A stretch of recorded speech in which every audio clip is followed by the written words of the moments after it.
অবশেষে আন্তর্জাতিক মঞ্চে অভিষেক হলো ক্রিশ্চিয়ানো রোনালদোর পুত্র ক্রিশ্চিয়ানো জুনিয়রের। মঙ্গলবার জাপানের অনূর্ধ্ব-15 দলের বিপক্ষের ম্যাচে পর্তুগালের বয়সভিত্তিক দল 4-1 গোলে জয় পায়।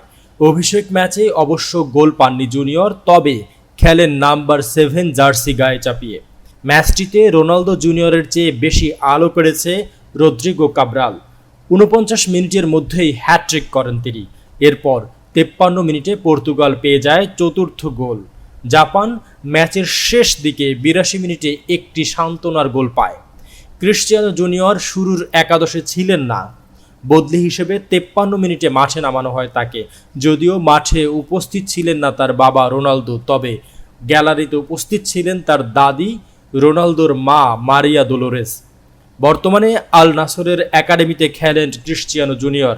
বয়স মাত্র ১৪ হলেও তার উচ্চতা এবং ফিটনেসে চমকে উঠেছে ফুটবল বোদ্ধারা। ফরওয়ার্ড পজিশনে খেলা এই কিশোর স্পেন, ইংল্যান্ড ও যুক্তরাষ্ট্রের হয়ে খেলার সুযোগ পেলেও বেছে নিয়েছেন নিজের শিকড় পর্তুগালকে।